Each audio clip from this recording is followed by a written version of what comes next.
हम गरीबों के मसीहा द ग्लेजर साहब वापस आ रहे हैं। एंजेलो स्टिलर को हम खरीदने वाले हैं और एंटवार्प से हम उनका गोलकीपर लाने वाले हैं। सबके बारे में बात करते हैं। पहले बात करते हैं हमारा जो एंजेलो स्टिलर के डील के भाषा में। ये एक अटैकिंग मिडफील्डर है जो कि in between the line passes डालता है। वो बंदा नॉर्मली जो दो बंदे होते हैं उनके बीच से बॉल निकालना बहुत अच्छे से जानते हैं। 24 साल का जर्मन पेडिग्री वाला बंदा है। स्ट्रासबर्ग का next left footed Toni Kroos बोला जाता है। टोनी क्रूस ने स्वयं बोला है कि यह बंदा को रियल मैड्रिड खरीदनी चाहिए, पर मैनचेस्टर यूनाइटेड इसके पीछे अभी हाथ धो के पड़ रही है। क्योंकि हमें बलेवा का डील नहीं होने वाला, क्योंकि 112 मिलियन 125 मिलियन हम लोग दे नहीं सकते। 125 मिलियन का डील के वजह से बलेवा का डील ऑफ हो चुका है। हम उसके बदले पोर्तुगीज का वो जो स्पोर्टिंग का वो प्लेयर लाने वाले थे, पर उस बंदे का डिफेंसिव इतना भद्दा है कि हम उसको नहीं लाने वाले। अब बचता है एक एंजेलो स्टिलर। अगर एंजेलो स्टिलर हमें चाहिए तो हमें देने पड़ेंगे 30 से 40 मिलियन। 30 से 40 मिलियन 24 साल के जर्मन पेडिग्री टोनी क्रूस का रिप्लेसमेंट, जिसको बोला जाता है भाई साहब मैं तो देने के लिए पूरा तैयार हूं, मेरी जान फेफड़ा गुर्दा जो मिले वो ले लो, इस बंदे को दे दो।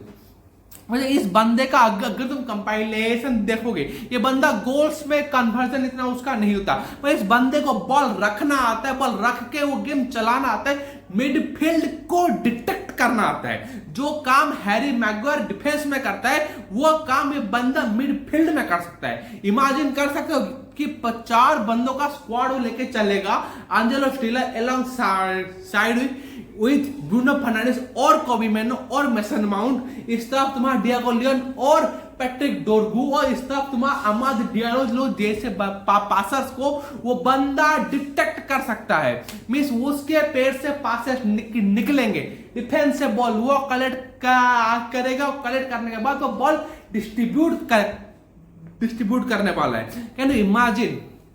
उगाड़ते जिस काम में सबसे ज्यादा भद्दा है, मींस बॉल को पास तो कर दिया पर उसको चलाना नहीं आता, उस बंदे को उस बॉल को सही तरीके से कंट्रोल करना नहीं आता, उस काम में बंदा मास्टर है। 24 साल का बंदा, मिनिमम 5 साल का इन्वेस्टमेंट। अगर इसका कोई जाबती लफड़ा लुच्चा लफंडागिरी ना होना, ले लो बंदे को। अब बात करते हैं ग्लेजर्स के बकचोदी की। भाई साहब इन्होंने अपने कुछ शेयर्स पब्लिक कर दिए। अगर इन शेयर्स को हमारे जो सर जिम राटक्लिफ है उनके अलावा और कोई खरीदता है तो फिर स्पोर्टिंग में उनका भी हिस्सेदारी आएगा। मैं स्पोर्टिंग डिसीजन, अगर इसके बाद अगर कोई मेजर चंक ऑफ शेयर्स खरीदता है तो उसको भी स्पोर्टिंग डिसीजन में तुम्हें बिठाना पड़ेगा। मतलब अगर ग्लेजर्स ने बेचा, अगर राटक्लिफ ने नहीं खरीदा, ये 10 साल का पीरियड था जहां पे राटक्लिफ थोड़े थोड़े शेयर्स खरीदने वाले थे और 10 साल के बाद पूरा मैनचेस्टर यूनाइटेड को वो टेक ओवर करने वाले थे। पर इतना जल्दी ग्लेजर्स अपने शेयर्स पब्लिक कर देंगे ये उनको भी शायद एक्सपेक्टेशन ना हो, या फिर उनको पता हो।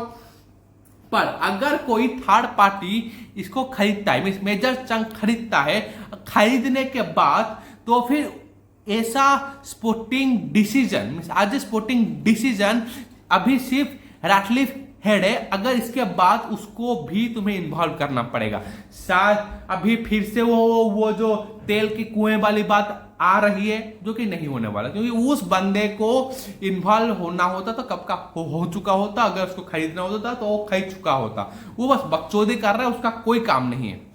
सर जिम राटक्लिफ खरीद लेंगे, मुझे इतना भरोसा है कि उनके अलावा कोई इधर हाथ नहीं मारेगा, क्योंकि ब्रिटिश में ब्रिटिशर्स के अलावा लिटरली मींस इंग्लैंड में तुम इंग्लिश बंदों का दबदबा अलग होता है।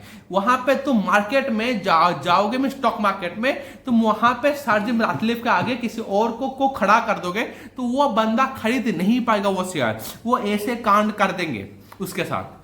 अब बात करते हैं कि नेक्स्ट मैच हमारा जो है वो हमें जीतना है।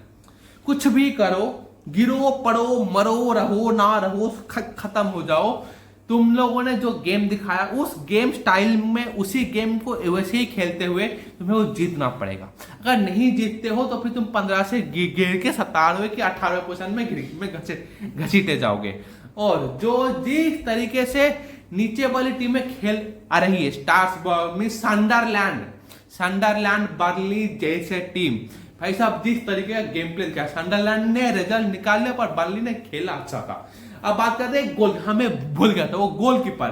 भाई साहब हम लोग आंट वार के उस गोलकीपर को जल्द से जल्द डील क्लोज करने का देख रहे हैं, क्योंकि मैन सिटी में भी रेस में घुस रही है। वो डोनोरुमा के साथ साथ इस डील में भी है, क्योंकि वो प्रेशर वो सिचुएशन बनाना चाहते हैं जहां पे वो एंडरसन को वो जानने के लिए मजबूर करे।